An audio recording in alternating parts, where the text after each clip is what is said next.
Hyundai and Kia slapped with penalties for overstating fuel efficiencies.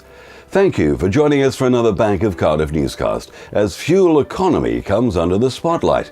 Now, when does a spot of data massaging become a breach of law? Well, it's a question South Korean auto manufacturers Hyundai and Kia will be ruminating over for some time to come after agreeing to penalties worth an estimated $350 million for inflating fuel economy claims on 1.2 million vehicles.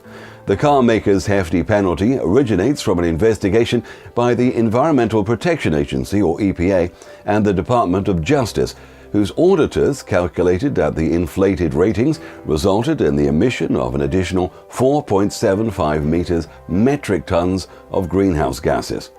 EPA Administrator Gina McCarthy commented, "Businesses that play by the rules shouldn't have to compete with those breaking the law."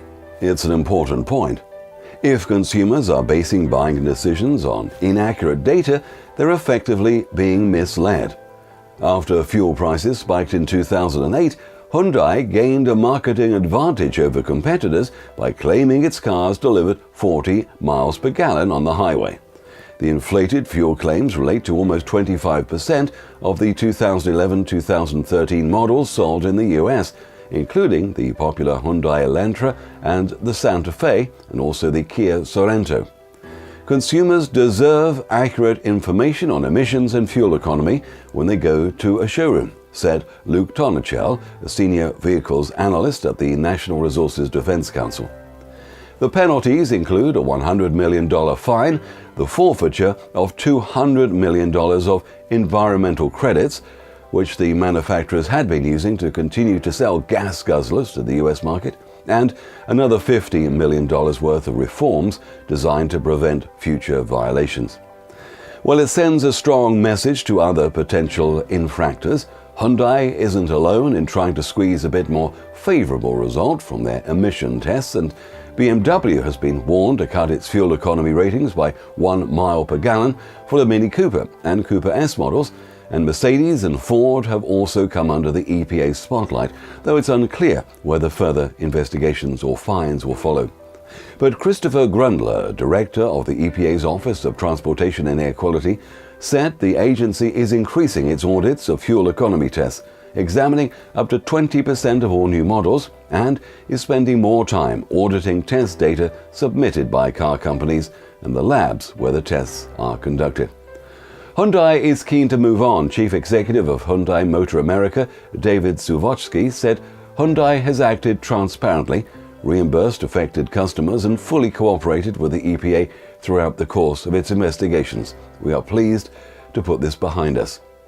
The companies had blamed the inflated ratings on, quote, procedural errors, unquote, at a test center in South Korea, though the EPA suggests that the differences were actually down to car makers choosing the most favorable rather than the average results of their tests. Whatever the glitch, the resulting figures overstated fuel economies by 1 to 6 miles per gallon and were discovered after a 2012 audit by the EPA following complaints by consumers.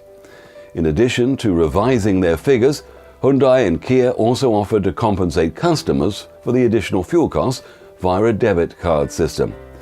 It doesn't look as if it's going to be that simple an issue to resolve, though. A class action lawsuit from disgruntled car owners is expected to follow, with quite possibly an even more eye-wateringly expensive outcome. Harvey Rosenfield, an attorney involved in the class action litigation, says the damage to consumers is far greater than the $100 million fine announced by the government. Well, cynics might say that attorneys' enthusiasm for launching litigation is less an attempt to get justice for the car owners than it is an opportunity to get their hands on a pot of class action cash. However, should such lawsuits become more prevalent, other countries may tighten up their regulatory procedures, which could prove disastrous for any car makers with sloppy statistics. Decreasing global pump prices and crude at $70 a barrel may take the spotlight off the issue of fuel efficiency to some extent, but with Tesla's introduction of a lower-cost alternative to the Model S and the EPA mandating fuel efficiencies closer to 50 mpg for all cars in the near future, auto manufacturers can't afford to rest on their laurels. Well, join us later this week for another Bank of Cardiff newscast. And remember that all of our newscasts are available on our website, www.bankofcardiff.com/newscasts.